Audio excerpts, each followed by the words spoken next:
Hello दोस्तों, लक्ष्य competition में आपका स्वागत है। आप देख रहे हैं interior current concept 70 BPSC prelims के लिए। आज हम पढ़ेंगे 16 से 31 जनवरी 2024 तक का करंट अफेयर्स फुल डिटेल में। Current concept. एक वाहन एक फास्टैग। भारतीय राष्ट्रीय राजमार्ग प्राधिकरण ने इलेक्ट्रॉनिक टोल संग्रहण प्रणाली की दक्षता बढ़ाने और टोल प्लाजा पर निर्बाध आवाजाही की सुविधा प्रदान करने के लिए एक वाहन एक फास्टैग पहल का शुभारंभ किया है। इसका मुख्य बिंदु। इसका उद्देश्य कई वाहनों के लिए एकल फास्टैग का उपयोग करने या किसी विशेष वाहन के लिए कई फास्टैग को जोड़ने के उपयोगकर्ता व्यवहार को हतोत्साहित करना है। NHAI फास्टैग उपयोगकर्ताओं को RBI दिशा निर्देशों के अनुसार KYC अपडेट करके अपने नवीनतम फास्टैग की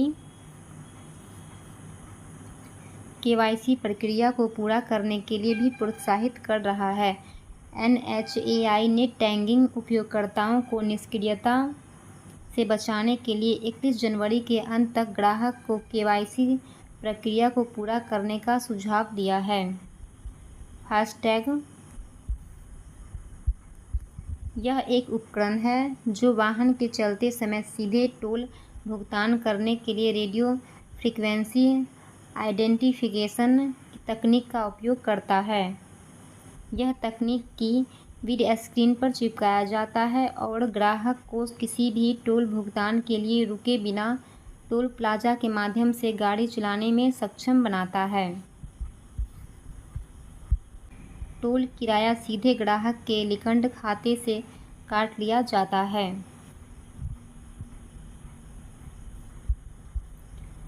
टैग जारी होने की तारीख से 5 वर्ष के लिए वैध है, जो 7 अलग अलग रंग कोड में आता है। इस प्रणाली की शुरुआत 2014 में अहमदाबाद और मुंबई के बीच स्वर्णिम चतुर्भुज पर एक पायलट प्रोजेक्ट के रूप में स्थापित किया गया था। इसे अप्रैल 2016 में किया गया था। एक वाहन एक फास्टैग एक पहल मुख्य उद्देश्य इलेक्ट्रॉनिक टोल कनेक्शन सिस्टम की दक्षता को बढ़ाना, टोल प्लाजा पर अनावश्यक देरी से बचना। भारत का पहला डार्क स्काई पार्क। महाराष्ट्र के पेच टाइगर रिजर्व को भारत का पहला और एशिया में 5वां डार्क स्काई पार्क के रूप में नामित किया गया है, जो रात के आकाश नाइट स्काई को प्रकाश प्रदूषण से रोकता है। इसका मुख्य बिंदु हो जाएगा। डार्क स्काई पार्क एक पार्क या वेधशाला के आसपास का क्षेत्र होता है जो कृत्रिम लाइट प्रदूषण को प्रतिबंधित करता है। डार्क स्काई पार्क का उद्देश्य आमतौर पर खगोल विज्ञान को बढ़ावा देना है। पेच नेशनल पार्क में विभिन्न गांवों में 100 से अधिक स्ट्रीट और सामुदायिक लाइटों को नीचे की ओर वाली लाइटों से बदल दिया है, जिससे रात के आकाश पर उनका प्रभाव कम हो गया है।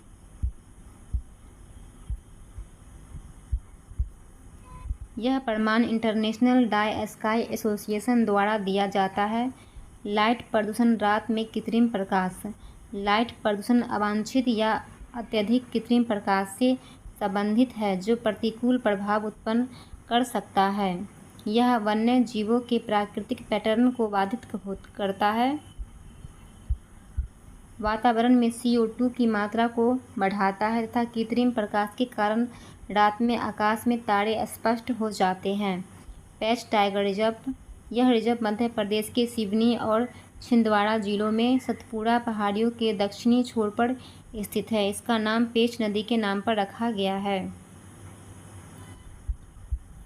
पेच टाइगर रिजर्व का क्षेत्र और आसपास का क्षेत्र रुडयार्ड किपलिंग की प्रसिद्ध द जंगल बुक की वास्तविक कहानी वाला क्षेत्र है। जीव जंतु। यहाँ बड़ी संख्या में गौर भारतीय बाइसन, सांभर, बांकिंग डियर, चौसिंगा, चिकारा और जंगली सुअर पाए जाते हैं। वनस्पति। यहाँ शुष्क पर्णपाती वन और वनस्पतियाँ पाई जाती है, जिसमें महुआ, पलाश, सागौन प्रमुख है। भारतीय खगोलीय वेधशाला IAO एक ऊंचाई वाला खगोल विज्ञान स्टेशन है जो लद्दाख के हानले में अवस्थित है और भारतीय खगोल भौतिकी संस्थान द्वारा संचालित भारत का पहला डार्क स्काई रिजर्व है। जापान का चंद्रमा मिशन स्लिम। हाल ही में जापान में चंद्रमा की सतह पर slim smart lander for investigation moon नामक एक अंतरिक्ष यान उतारा जो सोवियत संघ, अमेरिका, चीन और भारत के बाद चंद्रमा पर सॉफ्ट लैंडिंग करने वाला 5वां देश बन गया है। चंद्रमा की जांच के लिए स्मार्ट लैंडर SLIM को Japan aerospace exploration agency JAXA द्वारा सितंबर 2023 में तनेगाशिमा स्पेस पोर्ट से HIIA रॉकेट द्वारा लॉन्च किया गया था। इसका लक्ष्य 100 मीटर के भीतर स्टिक लैंडिंग का प्रदर्शन करना है। मिशन का उद्देश्य गहरे अंतरिक्ष से आने वाले एक्स-रे का निरीक्षण करना और अभूतपूर्व सटीकता के साथ उनकी तरंगदैर्घ्य की पहचान करना है। भारत के पहले स्वदेशी hepatitis A vaccine launch. Hyderabad स्थित इंडियन इम्यूनोलॉजिकल्स लिमिटेड ने भारत के पहले स्वदेशी रूप से विकसित हेपेटाइटिस ए वैक्सीन हैविश्योर लॉन्च किया है। हैविश्योर वैक्सीन यह 2 खुराक वाला टीका है जिसमें पहली खुराक 12 माह से अधिक की उम्र में दी जाती है और दूसरी खुराक पहली खुराक से कम 6 माह के बाद दी जाती है। वैक्सीन की सिफारिश उन व्यक्तियों के लिए भी की जाती है जो उच्च हेपेटाइटिस ए प्रसार वाले क्षेत्रों की यात्रा करते हैं। हेपेटाइटिस ए यह एक वायरल संक्रमण है। हेपेटाइटिस ए वायरस दूषित भोजन और पानी के सेवन या किसी संक्रामक व्यक्ति के सीधे संपर्क के माध्यम से फैलता है। लक्षण: बुखार, पेट की परेशानी, गहरे रंग की पेशाब और पीलिया। सरकारी पहल: वर्ष 2030 तक वायरस हेपेटाइटिस को समाप्त करने का लक्ष्य रखा गया है। हेपेटाइटिस को 2030 तक समाप्त करने का लक्ष्य रखा गया है। निपाह वायरस के टीके का पहला मानव परीक्षण।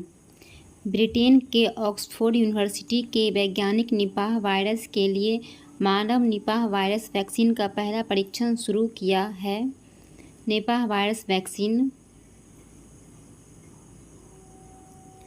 ट्रायल में ऑक्सफोर्ड वैक्सीन ग्रुप के नेतृत्व में अगले 18 महीनों की अवधि के लिए 18 से 55 वर्ष की आयु के 51 लोग शामिल होंगे। वायरल वेक्टर आधारित टीके वे रोग पैदा करने वाले वायरस से कोशिकाओं में एंटीजन बनाने के निर्देशों की तस्करी करने के लिए एक हानि रहित वायरस का उपयोग करते हैं जिससे इसके खिलाफ सुरक्षात्मक परिरक्षा उत्पन्न होती है। निपाह वायरस यह पैरामाइक्सो वायरस के परिवार से संबंधित है। इसकी सर्वप्रथम पहचान वर्ष 1998 में मलेशिया और सिंगापुर में सूअर पालकों के बीच प्रकोप के रूप में हुई। टेरोपोडिडे परिवार के फल चमगादड़ वायरस के प्राकृतिक वाहक के रूप में कार्य करते हैं। यह प्रकृति में जूनोटिक जानवरों से मनुष्यों में फैलता है। वन्यजीव व्यापार के नियमों में संशोधन। भारत ने हाल ही में अपने वन्यजीव व्यापार नियमों को संशोधित किया है जो आखिरी बार 1983 में अद्यतन किया गया था। सरकार ने वन्यजीव संरक्षण लाइसेंसिंग विचार हेतु अतिरिक्त मामले नियम 2024 के तहत कुछ प्रजातियों को उनके वन्यजीव व्यापार के लिए लाइसेंस की प्रक्रिया से बाहर करने के लिए नए दिशा निर्देश जारी किए हैं।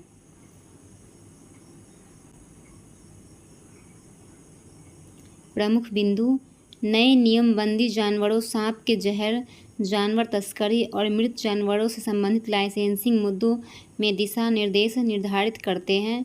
नए दिशा निर्देश। वन्यजीव संरक्षण अधिनियम 1972 की अनुसूची फर्स्ट में सूचीबद्ध जंगली जानवरों के व्यापार के लिए केंद्र सरकार के पूर्व परामर्श के अलावा कोई लाइसेंस नहीं दिया जाएगा। अनुसूची सेकेंड। केंद्र सरकार ने अनुसूची सेकेंड में सम्मिलित प्रजातियों पर से प्रतिबंध हटा दिया है। वर्ष 1983 का नियम। इसने वन्यजीव संरक्षण अधिनियम 1972 के तहत अनुसूची फर्स्ट या अनुसूची सेकेंड के भाग 2 के तहत वर्गीकृत जंगली जानवरों के व्यापार के लिए लाइसेंस जारी करने पर रोक लगा दी। वन्यजीव संरक्षण अधिनियम 1972 यह जंगली जानवरों और पौधों की विभिन्न प्रजातियों की सुरक्षा, उनके आवासों के प्रबंधन, जंगली जानवरों, पौधों तथा उनसे बने उत्पादों के व्यापार के विनियमन और नियंत्रण के लिए एक कानूनी ढांचा प्रदान करता है। अनुसूची फर्स्ट इसमें जीवों की वे प्रजातियां शामिल हैं जो पूर्ण रूप से सुरक्षित हैं तथा गंभीर रूप से लुप्तप्राय हैं, जैसे चिंकाड़ा, भारतीय चिंकाड़ा। अनुसूची सेकेंड कम स्तर की सुरक्षा के अधीन वन्य प्रजातियां जैसे नीलगाय, चित्तीदार हिरन, चित्तल, भारतीय हाथी। नए नियमों को लेकर चिंताएं। अनुसूची सेकेंड प्रजातियों का बहिष्कार। अनुसूची सेकेंड में शामिल प्रजातियों को लाइसेंसिंग प्रतिबंधों से उनका बहिष्कार उन्हें मिलने वाली सुरक्षा के स्तर के बारे में चिंता पैदा करता है। आगे की राह। अनुसूची सेकेंड की प्रजातियों के बहिष्कार एवं प्रजातियों के चयन के मानदंडों के लिए एक स्पष्ट तथा तर्कसंगत स्पष्टीकरण प्रदान करना। वन्यजीव व्यापार कानून तथा विनियमों के प्रवर्तन एवं अनुपालन को सुदृढ़ करना। वार्षिक असमानता रिपोर्ट 2024 ऑक्सफैम। हाल ही में दावोस, स्विट्जरलैंड में वर्ल्ड इकोनॉमिक फोरम की 54वां वार्षिक बैठक में ऑक्सफैम की इकोनॉमिक सर्वे रिपोर्ट प्रस्तुत किया गया है। मुख्य बिंदु। पूरे विश्व में आर्थिक असमानता तेजी से बढ़ी है। दुनिया के 5 सबसे अमीर व्यक्तियों की संयुक्त संपत्ति 13 वर्षों में दुगनी बढ़ी है, जो 4 साल में कई बड़े देश के जीडीपी वृद्धि से ज़्यादा है। कोविड-19 के कारण 99% लोगों की आय में गिरावट हुई है। वैश्विक आबादी का सिर्फ 21% प्रतिनिधित्व करने के बावजूद ग्लोबल नॉर्थ के अमीर देशों के पास 69% वैश्विक संपत्ति है। विश्व के 74% अरबपतियों की संपत्ति ग्लोबल नॉर्थ में है। अगले 229 साल तक दुनिया से गरीबी नहीं मिटाई जा सकेगी। पुंगनुर गाय। हाल ही में प्रधानमंत्री को नई दिल्ली में अपने आवास पर कई पुंगनुर गायों को अपने हाथों से चारा खिलाते देखा गया। पुंगनुर गाय आंध्र प्रदेश के चित्तूर जिले के पुंगनुर गांव में मूल रूप से पाया जाता है। ये गायें असाधारण रूप से छोटी होती है, जिनकी ऊंचाई केवल 70 से 90 सेंटीमीटर होती है और औसतन वजन 115 से 200 किलोग्राम तक होता है। इसे दुनिया का सबसे छोटा कुबड़ वाला मवेशी माना जाता है। 2019 में आयोजित 20वीं पशुधन जनगणना के अनुसार पुंगनुर गाय की कुल संख्या 13,275 दर्ज की गई है। महत्व। पुंगनुर गाय अपने समृद्ध दूध उत्पादन के लिए पहचानी जाती है, जो प्रतिदिन 3 से 5 लीटर दूध देती है। आंध्र प्रदेश के कई मंदिर, जिनमें प्रसिद्ध तिरुपति तिरुमाला मंदिर शामिल है, क्षीरभिषेकम देवताओं को दूध चढ़ाना के लिए पुंगनुर गायों के दूध का उपयोग करते हैं।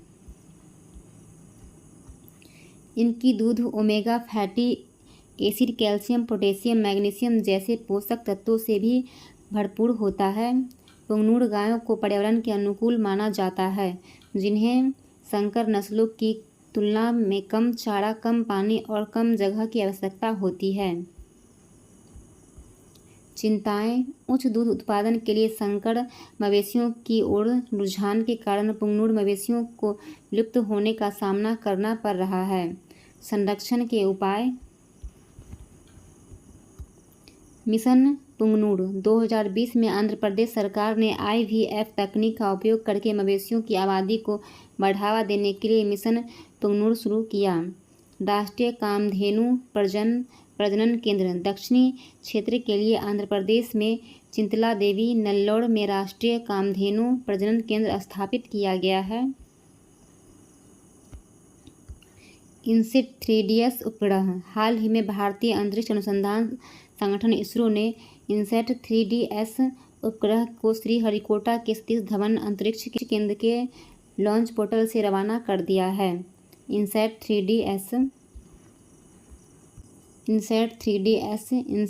3DS इसरो द्वारा निर्मित एक विशिष्ट मौसम विज्ञान उपग्रह है।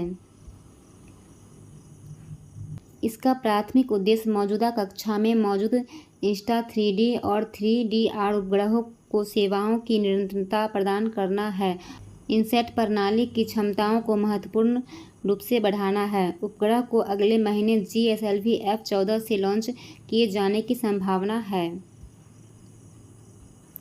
उपग्रह पृथ्वी विज्ञान मंत्रालय के साथ एक उपयोगकर्ता वित्त पोषित परियोजना है जिसे 2275 किलोमीटर के लिफ्ट ऑफ द्रव्यमान के साथ इसरो के अच्छी तरह से सिद्ध I2K बस प्लेटफॉर्म के आसपास कॉन्फ़िगर किया गया है।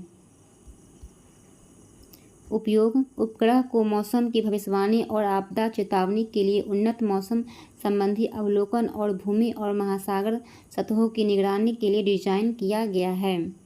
विशेषता इसमें अत्याधुनिक पेलोड जैसे 6 चैनल इमेजर और 19 चैनल साउंडर मौसम विज्ञान पेलोड संचार payload the data relay transporter आदि स्वचालित मौसम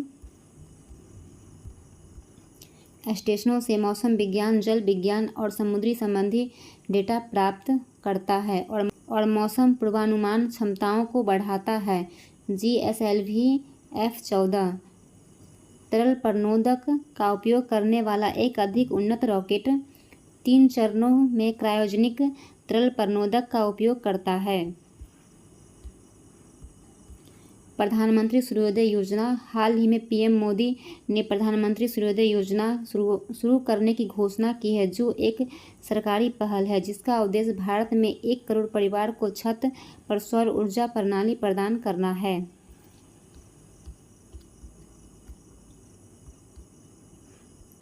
यह महत्वाकांक्षी योजना स्वच्छ और टिकाऊ ऊर्जा स्रोतों की बढ़ती मांग को संबोधित करते हुए देश में छत पर सौर प्रतिष्ठानों को बढ़ावा देने के पिछले प्रयासों पर आधारित है। प्रधानमंत्री सूर्योदय योजना इसमें आवासीय उपभोक्ताओं के लिए छतों पर सौर ऊर्जा प्रणाली स्थापित करना शामिल होगा। यह योजना न केवल गरीबों और मध्य वर्ग के बिजली बिल को कम करने में मदद करेगी बल्कि भारत के ऊर्जा क्षेत्र में आत्मनिर्भर बनने के लक्ष्य को भी आगे बढ़ाएगी। यह योजना 40 GW छत सौर क्षमता के लक्ष्य तक पहुंचने में मदद करने का एक नया प्रयास है। भारत की वर्तमान सौर ऊर्जा क्षमता कुल सौर क्षमता दिसंबर 2023 तक भारत की कुल सौर ऊर्जा स्थापित क्षमता लगभग 73.31 GW है। छत पर सौर क्षमता लगभग 11.08 GW है। अग्रणी राज्य राजस्थान 18.7 GW के साथ कुल सौर क्षमता में अग्रणी है जबकि गुजरात 2.8 GW के साथ छत पर सौर क्षमता में शीर्ष पर है। रूफटॉप सोलर संबंधित अन्य योजनाएं सरकार ने वर्ष 2014 में रूफटॉप सोलर प्रोग्राम लॉन्च किया है। इसका लक्ष्य 2022 तक 40 GW की संचयी क्षमता स्थापित करना था। यह वितरण कंपनियों को केंद्रीय वित्तीय सहायता और प्रोत्साहन प्रदान करता है। खनिज नीलामी संशोधन नियम 2024 भारत सरकार ने खनिज नीलामी संशोधन नियम 2024 को अधिसूचित किया है। संशोधनों का उद्देश्य खुलेपन में सुधार करना, प्रतिस्पर्धा को प्रोत्साहित करना और संसाधन नीलामी से राज्य के राजस्व में वृद्धि करना है। यह खनिज नीलामी नियम 2015 का स्थान लेगा।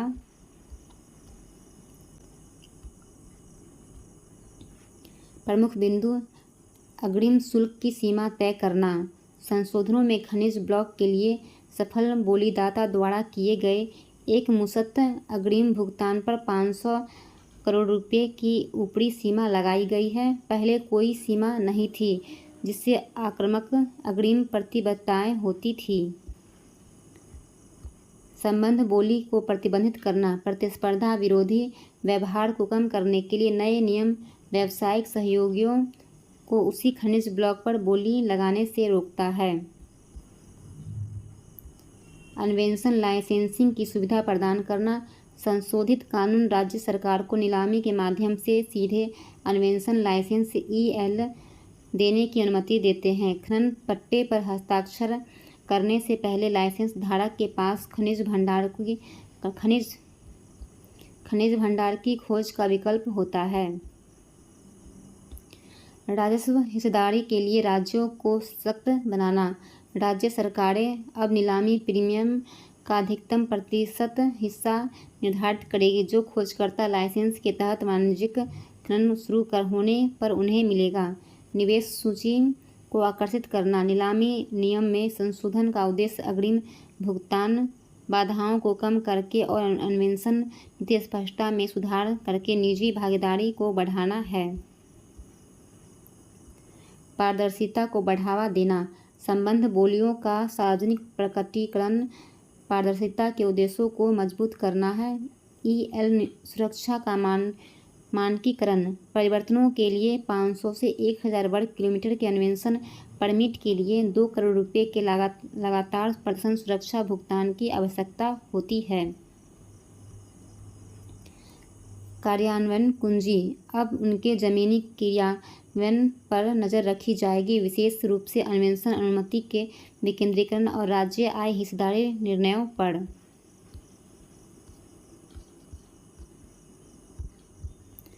भारतीय शेयर बाजार बना चौथा सबसे बड़ा बाजार। हाल ही में भारतीय शेयर बाजार ने वैश्विक स्तर पर चौथा सबसे बड़ा शेयर बाजार बन गया है, ब्लूमबर्ग के अनुसार। प्रमुख बिंदु। 22 जनवरी को भारत का बाजार पूंजीकरण हांगकांग के $4.29 ट्रिलियन के मुकाबले $4.33 ट्रिलियन था। भारत का शेयर बाजार अब संयुक्त राज्य अमेरिका, चीन और जापान के बाद चौथा सबसे बड़ा बाजार है। कारक। हांगकांग के बाजार में गिरावट। तकनीकी उन्नयन, ऑनलाइन ट्रेडिंग प्लेटफॉर्म और मोबाइल ऐप जैसी तकनीकी प्रगति ने शेयर बाजार तक पहुंच आसान बना दी है। चीन के विकल्प के रूप में भारत। आर्थिक मंदी और भू राजनीतिक अनिश्चितताएं चीन को निवेशकों के लिए कम आकर्षक बनाती है। भारत के स्थिर और आशाजनक माहौल ने हाल के सुधार के साथ मिलकर भारत को एक अनुकूल विकल्प बना दिया है। Spot market. यह एक बाजार है जहां सार्वजनिक रूप से सूचीबद्ध कंपनियों के स्टॉक, इक्विटी या शेयर खरीदे और बेचे जाते हैं। भारत में 2 प्राथमिक स्टॉक एक्सचेंज हैं। बॉम्बे स्टॉक एक्सचेंज यह सबसे पुराना स्टॉक एक्सचेंज है। इसका बेंचमार्क सूचकांक सेंसेक्स है जो शीर्ष 30 कंपनियों के प्रदर्शन को ट्रैक करता है। नेशनल स्टॉक एक्सचेंज इसका बेंचमार्क सूचकांक निफ्टी 50 है जो शीर्ष 50 कंपनियों के प्रदर्शन को ट्रैक करता है। वैभव फेलोशिप योजना। हाल ही में विज्ञान और प्रौद्योगिकी मंत्रालय ने भारतीय मूल के 22 वैज्ञानिकों को वैश्विक भारतीय विज्ञान फेलोशिप की घोषणा की है। प्रमुख बिंदु।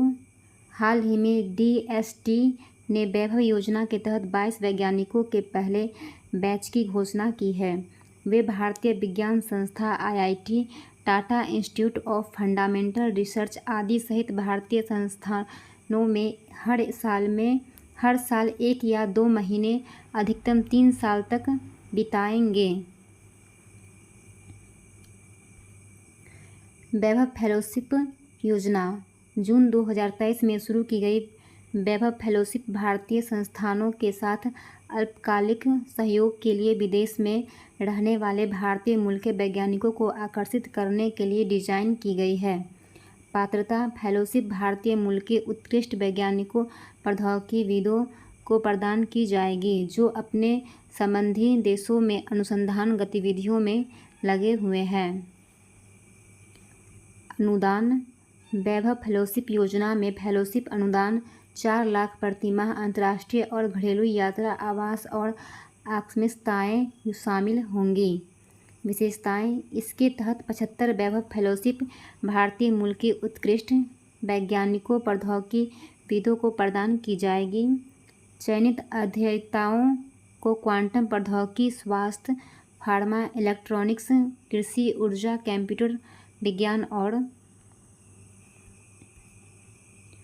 सामग्री विज्ञान सहित 18 पहचाने गए ज्ञान क्षेत्रों में काम करने के लिए आमंत्रित किया जाएगा। इन सहयोगों का उद्देश्य दुनिया भर के भारतीय वैज्ञानिकों की विशेषता का उपयोग करके अनुसंधान, उत्कृष्टता और नवाचार को बढ़ावा देना है।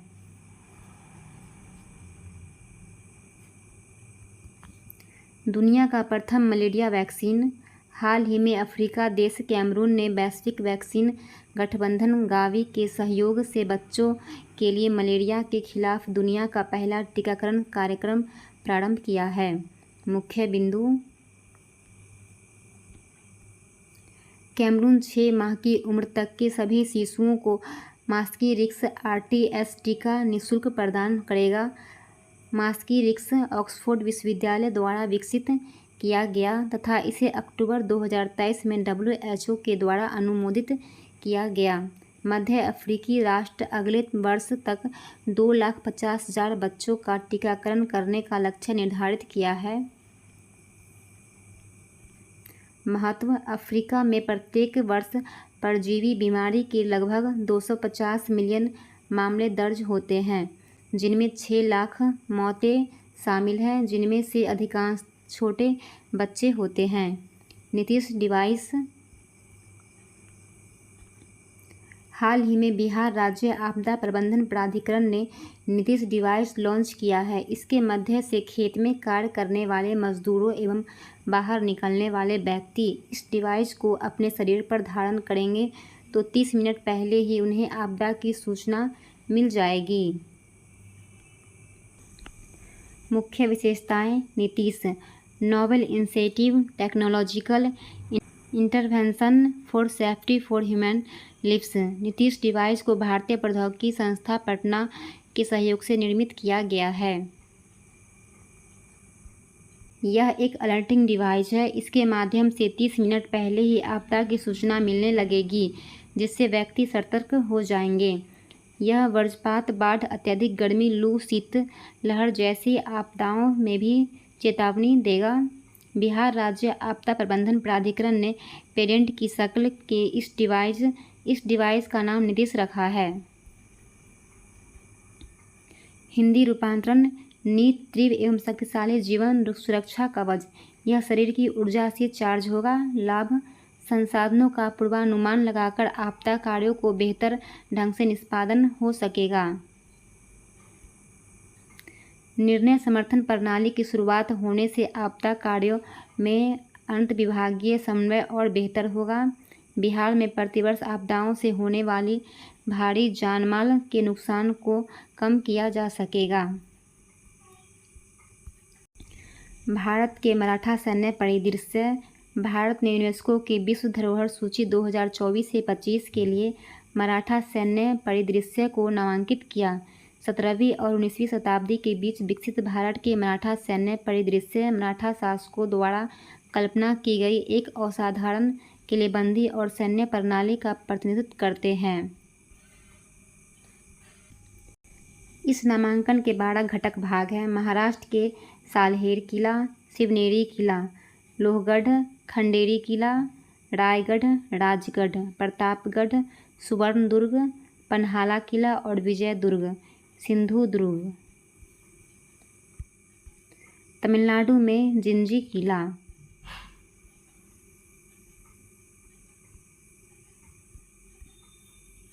मराठा सैन्य परिदृश्य। विविध भौगोलिक क्षेत्रों में वितरित ये घटक मराठा शासन की रणनीतिक सैन्य शक्तियों को प्रदर्शित करते हैं। किलों का यह असाधारण नेटवर्क पदानुक्रम, पैमाने और टाइपोलॉजिकल विशेषताओं में भिन्नता भारतीय प्रायद्वीप में सह्याद्री पर्वत श्रृंखलाओं कोंकण तट, दक्कन का पठार और पूर्वी तटों के लिए विशिष्ट दृश्य इलाके और भौगोलिक विशेषताओं को एकीकृत करने का परिमाण है।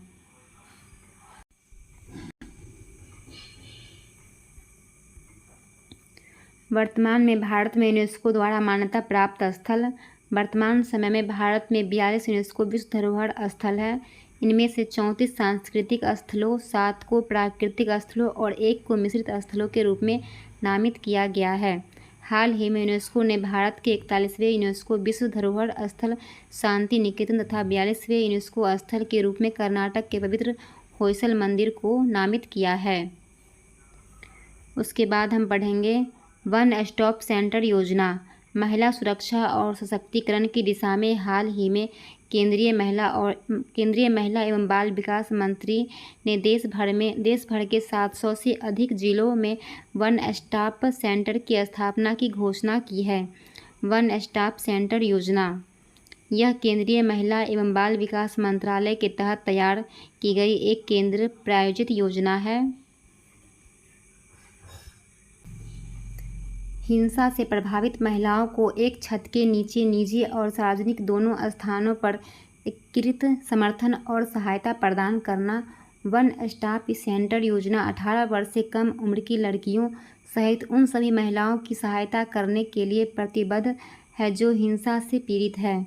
यह केंद्र चिकित्सा, कानूनी, मनोविज्ञान और परामर्श सहायता सहित सेवाओं की एक विस्तृत श्रृंखला तक तत्काल पहुंच सुनिश्चित करते हैं। यह सामूहिक दृष्टिकोण महिलाओं को निशाना बनाने वाली सभी प्रकार की हिंसा के खिलाफ दृढ़ है। वित्तीय सहायता इस योजना को निर्भया फंड के माध्यम से वित्त पोषण प्राप्त होता है, जिनमें केंद्र सरकार 100% वित्तीय सहायता प्रदान करती है।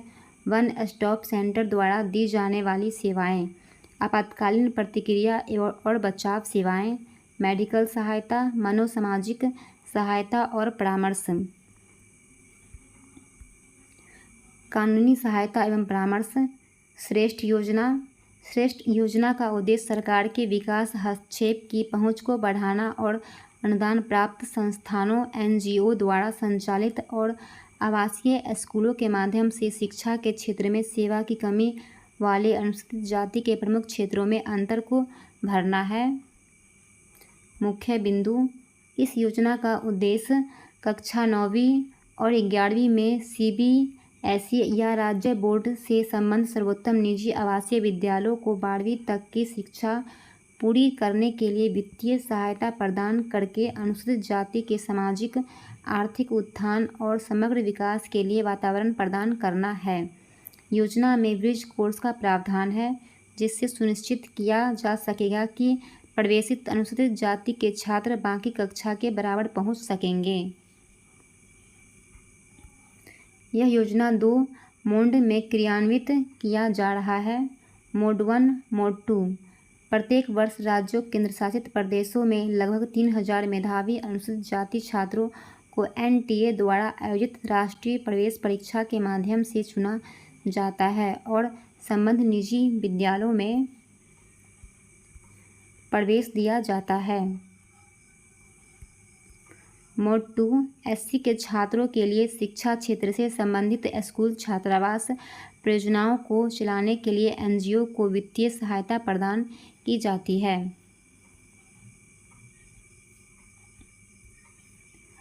पात्रता मानदंड: वर्तमान में 8वीं और 10वीं कक्षा में नामांकित अनुसूचित जाति के छात्र इस योजना के लिए पात्र हैं। प्रति वर्ष 2.5 लाख रुपये तक की पारिवारिक आय वाले अनुसूचित जाति पृष्ठभूमि के छात्र लाभ के लिए पात्र हैं। नोड मंत्रालय: सामाजिक न्याय और अधिकारिता मंत्रालय। भारत रत्न पुरस्कार 2024: भारत सरकार ने 2024 के लिए 5 प्रतिष्ठित व्यक्तियों को भारत रत्न पुरस्कार से सम्मानित करेगी। भारत रत्न पुरस्कार विजेता 2024 कर्पूरी ठाकुर। कर्पूरी ठाकुर एक समाजवादी नेता और बिहार के 2 बार मुख्यमंत्री थे। इन्हें जननायक के नाम से भी जाना जाता है। कर्पूरी ठाकुर को जननायक के नाम से भी जाना जाता है। 1978 ईस्वी में उन्होंने एक अभूतपूर्व आरक्षण मॉडल पेश किया, जिसमें ओबीसी, आर्थिक रूप से पिछड़े वर्गों, महिलाओं और उच्च जातियों के बीच आर्थिक रूप से पिछड़े वर्गों के लिए विशिष्ट कोटा के साथ 26% आरक्षण आवंटित किया गया। सामाजिक न्याय और सशक्तिकरण में उनके उत्कृष्ट योगदान के लिए उन्हें भारत रत्न से सम्मानित किया गया। लाल कृष्ण आडवाणी एक भारतीय राजनीतिज्ञ जिन्होंने 2002 से 2004 तक भारत के 7वें उप प्रधानमंत्री के रूप में काम किया। अयोध्या में राम मंदिर के निर्माण की वकालत करने के लिए गुजरात के सोमनाथ से राम रथ यात्रा की शुरुआत करने और अयोध्या में समाप्त होने वाले राम रथ यात्रा के आरंभकर्ता थे मनकोम्बू सदाशिवन एम.एस. स्वामीनाथन। भारत की हरित क्रांति के जनक एम.एस. स्वामीनाथन ने भारत की कृषि में आत्मनिर्भर बनने और इसे आधुनिक बनाने में मदद की। स्वामीनाथन को कई प्रतिष्ठित पुरस्कार मिले, जिसमें 1961 में शांति स्वरूप भटनागर पुरस्कार, 1971 में रेमन मैग्सेसे पुरस्कार और 1986 में अल्बर्ट आइंस्टीन विश्व विज्ञान पुरस्कार शामिल है। पामुल पर्थी वेंकट पी.वी. नरसिम्हा राव ने 1991 से 96 तक भारत के 9वें प्रधानमंत्री के रूप में कार्य किया। उन्हें मरणोपरांत भारत रत्न से सम्मानित किया जाएगा। राव के कार्यकाल में ही वर्ष 1991 में एलपीजी सुधारों को लागू किया गया। उन्हें दूरदर्शी नेतृत्व और भारत को बदलने वाले नेता के रूप में उनकी बहुमुखी विरासत के लिए उन्हें भारत रत्न से सम्मानित किया जाएगा। चौधरी चरण सिंह, वह भारत के 5वें प्रधानमंत्री और किसानों के एक प्रमुख नेता थे। 1952 में कृषि मंत्री के रूप में उन्होंने जमींदारी प्रथा को खत्म करने में उत्तर प्रदेश का नेतृत्व किया। भारत रत्न पुरस्कार भारत का सर्वोच्च नागरिक सम्मान है, जो मानव प्रयास के किसी भी क्षेत्र में असाधारण सेवा या उच्चतम स्तर के प्रदर्शन के लिए प्रदान किया जाता है। यह पुरस्कार 1954 में शुरू किया गया था। प्रथम प्राप्तकर्ता सी. राजगोपालाचारी, डॉक्टर सर्वपल्ली राधाकृष्णन और सी.वी. रमन 1954 में भारत रत्न के पहले प्राप्तकर्ता थे। इसमें एक प्रमाण पत्र, एक पीपल के पत्ते के आकार का पदक और कोई मौद्रिक अनुदान शामिल नहीं है। पुरस्कार प्राप्तकर्ता भारतीय वीरता क्रम में 7वें स्थान पर है।